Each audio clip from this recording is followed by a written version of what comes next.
Welcome back to Yoshi Entertainment, everybody. So, just recently, it was put out there in the media, all on social media, that there is a young lady by the name of Crystal McKinney who I'm not sure if she's still a model now, but she was a model back in the late 90s. She's filing a lawsuit against P. Diddy for some of the same things that happened concerning Cassie and the other people who are also filing lawsuits against him.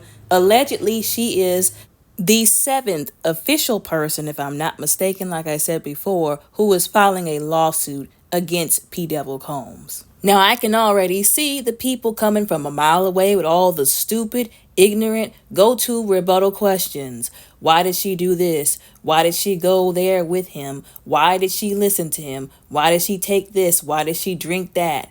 We're going to go through this lawsuit, if you will, because the pages, the documents, what I mean by documents are the legal papers that they have basically describing the lawsuit, who's filing what lawsuit against whom, what is it pertaining to, who all the defendants are, who's the plaintiff, what happened, what they are suing for, etc. We're going to go through some of the pages of these documents so people won't be thinking I just pulled this information out of thin air or twisted it to paint some kind of narrative against P. Devil Combs. Like we've already discussed this before. There's no plot to take this man down. Yes, I do believe that he stepped on some toes. He pissed somebody off that was in a very high place. But it's hard to be taken down legally when you're not already out here doing illegal stuff. I've said that before as well. But like I said, we're going to go through some of these pages in these documents concerning this lawsuit so people can really understand what's going on. And so I can point out and explain how he keeps doing a lot of what he's doing. Pointing out some things that people need to see, especially younger individuals, especially younger individuals who want to go into the music industry, the entertainment industry, the modeling industry. But anyways, let's get into these documents. Now, I forgot what page this particular page is, but this is the page where it starts by talking about how and reminding us that P. Devil Combs did actually have a clothing brand. Remember, he was with the Sean John thing. I didn't even remember that he had this brand until all of this started to pop up. And remember, Macy's was talking about how they stopped selling his brand there. And it's like, oh, well, congratulations for taking a brand out of your store that most of us had forgotten about anyways. Or at least I did. Now, that's important details and information. Hold on to it until later. So then it goes into explaining the plaintiff's career, her being a model. So it says factual allegations. At the age of 17, plaintiff won MTV's inaugural model mission on December the 5th, 1998, a televised modeling competition akin to Miss America, and was awarded a modeling contract with IMG. Shortly thereafter, plaintiff's career took off, which means this young woman wasn't some nobody, if you will. She wasn't just some, amateur who wasn't actually a model. She wasn't an aspiring model. She was an actual model whose career was on track to going to higher places. Back to quoting the documents.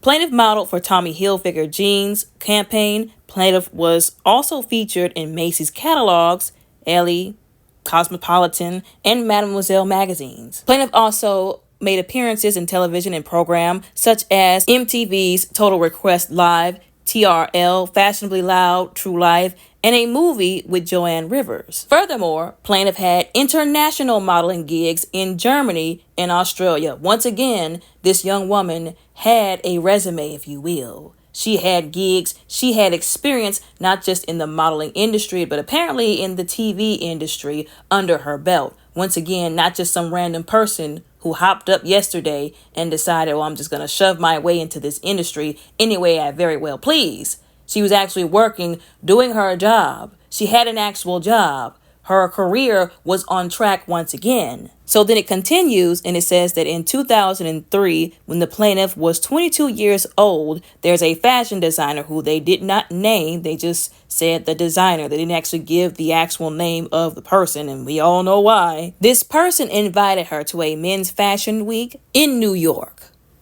And a lot of people, like I said, this is where the ridiculous questions come in. Okay, well, why did she go to the men's fashion? Why this? Why that?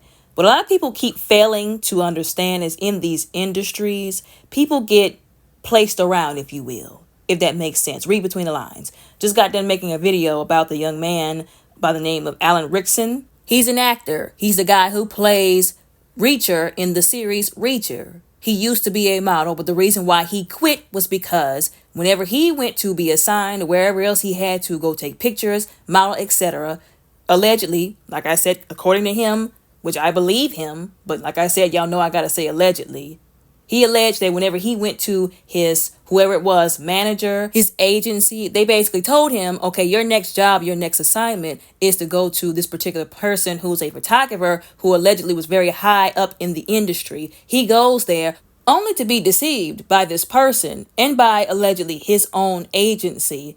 And then the photographer, like I said, who he couldn't even mention because he was high up there, allegedly tried to assault him. So before anybody tries to push this narrative that models have some kind of control in all of these situations, let's not. Because one, is very damaging and it's not truthful. Like a lot of these models get set up to get taken advantage of. Anyways, according to the documents, and I quote, at the time, plaintiff was engaged in modeling gigs in Miami, Florida, and flew to New York for the event. The designer told plaintiff that he would be introducing her to Combs, which could advance her modeling career.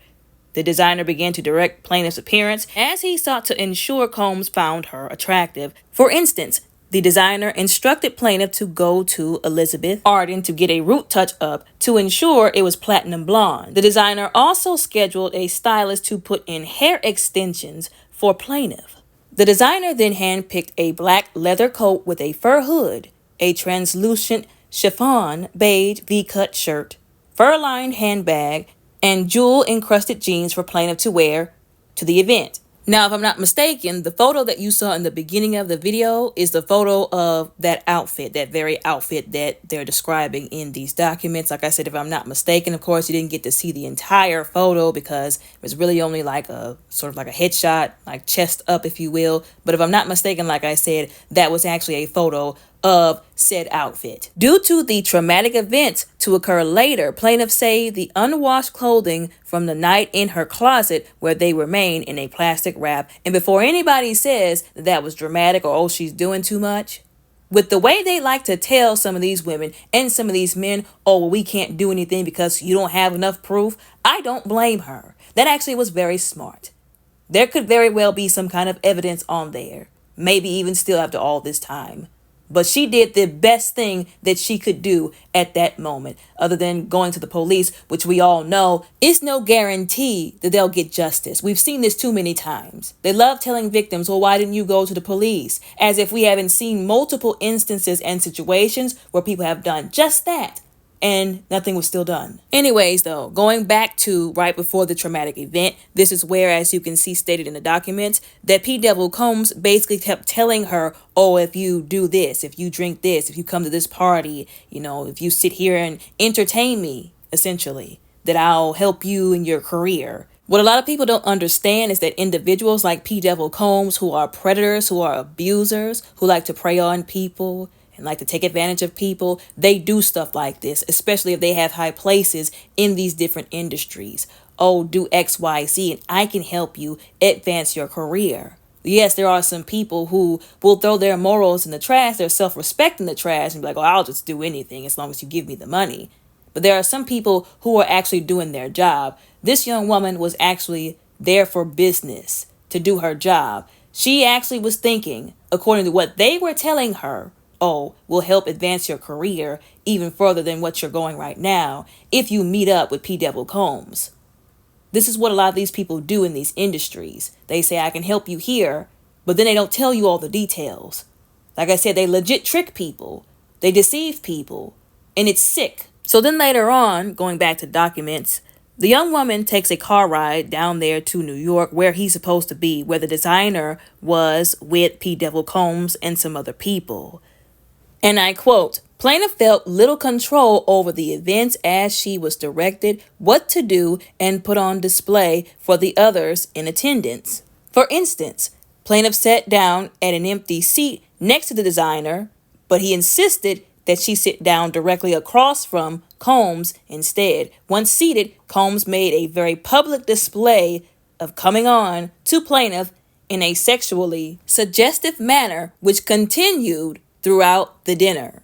Once again, this is the modeling industry. What I don't understand, what people can't wrap their heads around, is that some of these models are pressured to do certain things in order to get to certain places. They might say, oh, I need you to go and have a dinner with Celebrity X. This person could have just heard that Celebrity X was a wife beater. They don't want to go sit in front of Celebrity X and entertain them just so they can be able to model in the next upcoming thing. And a lot of people can say, oh, well, that person should have had a backbone and said, I'm not doing that. Well, then you'd be on the streets because you'd no longer be able to model because they'd make sure they made you feel the pain of saying that. Now, I'm not saying don't stand up for yourself. Don't put your foot down. I'm not saying let people take advantage of you, but people, I don't know what's wrong with people in their brains. Like I said before, it must go back to that, oh, only bad things happen to bad people, good things happen to good people. They can't wrap their head around the fact that in some of these situations, people just didn't have the control in that situation. They could have said, oh, I don't want to do that. But again, then they would have said, oh, well, I'll make sure you never walk in another runway show ever in your life. Because everywhere they go, they've got influence. They have power. They could say, oh, that one said no to me, so you say no to her, or you'll have a problem with me. Or some of those people run in the same circles as the abusers and the predators and other corrupt individuals in these industries and society. And they say, oh, well, if they said no to you, then they can't be in my show either. That's how it works in these industries. And unfortunately, these people who are victims of this kind of stuff suffer even more because there are people who would rather side with the abuser and just label women like this young woman as fast and, oh, she got what she deserved because she did XYZ, which is disgusting and horrible to say. They would rather do that than do the mental work, spend just a minimal amount of mental and emotional energy to have some kind of compassion and empathy towards these people and what they've gone through. Take note of how she sat next to the person who is named as the designer in this lawsuit, in these documents. Somebody who she thought she could trust, somebody who she allegedly knew before all this happened. She didn't go sit up under P. Devil Combs. The designer was the one who placed her across from him. Once again, pointing to the fact that these people get put in these situations. They don't always just go walk into them. And it paints this narrative that, oh, they put themselves in the situation. Or maybe they were just doing their jobs and the people around them, these sick people in these industries, took advantage of them, deceived them, put them in places and positions to get taken advantage of. But again, you'd have to have some kind of like intelligence and empathy in order to understand that, instead of chalking it up to something surface level just so that you could just be like, oh, well, this happened because of this. Sometimes it's not black and white. A lot of times it's not black and white. There's a lot of in the middle people don't want to acknowledge. Anyways, and I quote, for others to hear, Combs bestowed compliments on plaintiff by stating, for example, that she was beautiful and that her eyes were gorgeous. Later, and at a more intimate volume, Combs told plaintiff, and I also quote, was going to make it big one day, end quote. As a model, Combs went on to tell plaintiff that he had the power in the industry and was going to help her advance her career. Combs provided plaintiff with his phone number as a gesture of good faith in his promises to help her. Throughout their interactions, Combs was flirtatious, bordering on leering as he leaned across the table towards her. Combs also plied plaintiff with alcohol throughout the dinner as he repeatedly refilled her glass with wine. After the meal ended, Combs told plaintiff that he wanted to get to know her better. Combs asked plaintiff to call him a bit later. Plaintiff felt confused but hopeful that Combs would fulfill his promises to help her career. Why was she confused? We really should have been asking. Well, I'll answer that question for everybody, because she was probably thinking, what in the world does you helping me with my career have to do with you calling me later, or me calling you later, me meeting you with this, and you flirting into oblivion with me, you pressuring me to drink, which is allegedly what it was. Him, as the document saying, plying her with drinks after she just barely got to the legal drinking age, quite literally, because remember, this was when she was 22 years old. She was probably thinking to herself, what in the heck kind of a businessman is this? You don't flirt with your business partners or the people you're trying to employ. Some people get beside themselves when it comes to these celebrities. If you are working with them, working for them, or they're helping you with your career, technically, this is an employment Or at least you should treat it that way. Like it's a workplace. You have a work type relationship with that person. That's how you keep accidents and bad stuff from happening. That's how you keep the relationship from being perverted and going somewhere it's not supposed to be. You're supposed to have a level of dignity, respect, and integrity when it comes to that person and that relationship. That's why people aren't here for all of these adults, these grown behind adults at their big age of whatever it is, having these relationships, whatever they're labeling it as, mentorship, friendship, with these individuals who are younger than them, who are children, who they keep trying to flirt with, because we see it for what it is. And that's exactly what this was. She was trying to do her job. He was trying to flirt, allegedly get her drunk so he could get what he wanted from her. That's what they do it under. Again, this facade of a mentorship, or, oh, I'm going to help you with your career, so that they can put these people in vulnerable positions and then take advantage of them. Continuing with the documents, later on that night, P. Devil Combs requested that she come to his studio. And I quote, plaintiff felt reassured that she would be with others at the studio, rather alone in a personal residence. When plaintiff arrived, she found that Combs and several other men seated together. This is easy to believe, allegedly, because we've seen this happen too many times with these creepy, predatory, abusive, R-word individuals in the industry. They like calling women and telling them to come places, making it seem like, oh, I'm going to do this, I'm going to do this. Even if she was meeting up with him for something, to have relations. They like calling these women and deceiving them and then getting other men to join, if you will. And then essentially ambushing them whenever they get there. Once again, anybody who has to spike a drink, allegedly, get you drunk, get you high, deceive you, lie to you, call you, say, oh yeah, you can come over, it's just me, or they have you under the impression it's just them. And then when you get there, there are multiple people. Only disgusting human beings with the worst intentions in mind do stuff like that. No normal human being has to do that to be with somebody. You want to have relations with somebody. I advocate being married with somebody who you actually care about, who loves you too. But if you're going to do all of that, at least be honest with the person. That's too much like right. There's even something demonic that goes behind doing something like that, to that level of deception, that heinous to another person. As I quote, she found that they were passing around a bottle of Hennessy and joints. After plaintiff sat down, one of Combs' associates asked her, do you smoke? I can't say that word. To which she responded affirmatively. Combs' associate replied, you've never had, I can't say that word, like this before. Plaintiff later came to understand that Combs had laced the joint with a narcotic or other intoxicating substance. Remember what I said earlier? You've got to spike something or put something in something to get what you want. You're an awful, heinous individual working with the devil, clearly. And I quote, Combs passed her the joint and plaintiff took a hit which felt very powerful, although plaintiff insisted that she had enough after that. Combs pressured her to imbibe more alcohol and, I can't say that word either, by telling her that she was acting too uptight. Plaintiff felt as if she was floating. Seeing plaintiff was very intoxicated, Combs demanded plaintiff follow him, and he physically led plaintiff to the bathroom. In the bathroom, Combs forced himself on plaintiff and began kissing her without her consent. Now, trigger warning, of course, for anybody who has experienced something of this nature, because it gets, graphic at this point.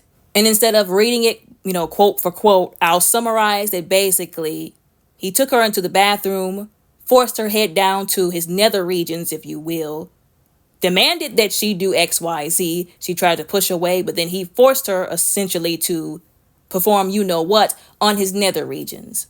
To finish up, as I quote, as she was being assaulted, plaintiff felt panicked and physically sick. Afterwards, Combs led plaintiff back into the studio. Upon standing and walking, plaintiff felt more and more woozy and then lost consciousness. Plaintiff awakened in shock to find herself in a taxi cab headed back to the designer's apartment. Basically, in a nutshell, when she woke up and she realized what happened and she was fully conscious and sober, she realized what had happened to her. She was traumatized. There was even allegedly a part in her life where she wanted to delete herself. Unfortunately, this is what a lot of people go through whenever they are dealing with this. They get assaulted by these people, especially these celebrities, people in high places that they can't name and talk about regularly because of what will happen to them, or because they will not get the support that they need, the justice. And then you've got the fans and the idiots on the internet who just want to paint them as liars because they're coming out about somebody who's famous. They've got to go through all of that. That's very traumatizing for a person. And they start to feel like there's no hope after having to deal with, on top of all that, the trauma of what happened to them, not knowing who to go to, who to trust, how to deal with it. A lot of people struggle with thoughts of deletion because of that. Now, if I'm not mistaken, she even made an attempt. The attempt was not successful. Thank God.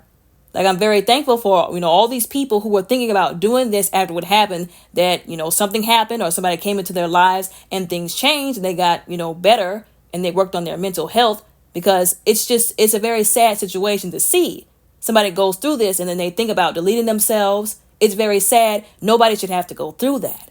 Although this is what she endured, and she didn't say anything for 2 decades? Again, because this was P. Diddy Combs we were talking about. People can say what they want to, but there were multiple people who tried to come out very early back in the day who tried to blow the whistle, and their voices were buried, either literally or figuratively, allegedly. Another thing that allegedly happened with this young woman was that her career took a hit.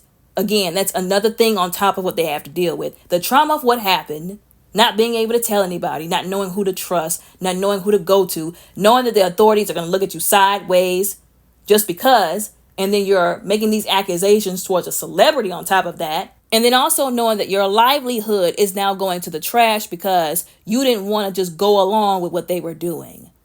That they hurt you and that you weren't okay with it, that you wanted to do something about it. This is what I mean by when you don't go along with what they want, they punish you. So not only did she have to deal with the trauma, the public scrutiny for all the stupidest reasons people like to drag these people when they come out and they blow the whistle, but also her job, no longer being able to do her job because of all of this. It all ruining her career, allegedly. Now, like I said before, where there's smoke, there's fire. Not everybody's lying. These stories, these situations, these allegations, and these lawsuits are starting to sound the same. An example, that one lawsuit by the Jane Doe who they were trying to expose allegedly not too long ago. They wanted to put her business out there. She was the one who was alleging that she was, multiple R-worded by P. Diddy Combs and somebody else that was there in the studio. And then she had something. Allegedly, they spiked it. I can't remember the exact details. And then something about they put her in a cab to take her back somewhere or on a plane. This was the one that they allegedly trafficked. Like, this stuff is all starting to sound the same. And this is why I keep saying not everybody is lying. When you've got multiple individuals filing lawsuits saying it happened XYZ like this, and it's the same method, the same kind of details, the same kind of situation, again with the mentorship, the promise of, I'll help advance your career. Isn't that what he did with Cassie? She was 18 for crying out loud, allegedly. That's still very much childlike, child-minded. You're still basically a child at that point. Yes, you're a teenager going into adulthood, but you're still a child. You have a child's mind at 18, 17. Telling her, you better come with me. You should come with me. Pressuring upon her.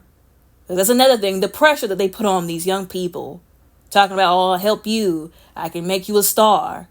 This is what they do. This is the pattern. There's credibility to this. There's validity to this. That's why, once again, people are starting to wake up. And I hope that they keep coming out of the woodwork, because allegedly, I think it was like the state of New York, if I'm not mistaken, that was encouraging people to come out with their stories. They were encouraging people, saying anybody who has been screwed over by this man allegedly, come out. They're encouraging people to come forward. Now is the time, if any at all, so to speak. And I hope every single person that he screwed over, I hope they keep coming out. And I hope they keep filing lawsuits until he goes broke, and then keep filing them. Anyways, y'all let me know what y'all think about all of this. This is all allegations. I have to say that. Allegedly this, allegedly that. The documents are right on the internet. I'd leave the link below, but YouTube likes to take links down. But I will have the information, the name of the article that I got all this information from. Anyways, y'all let me know what y'all think and how y'all feel in the comments down below. Respectfully, don't forget to like and subscribe. Y'all all have a very blessed, beautiful, and safe day.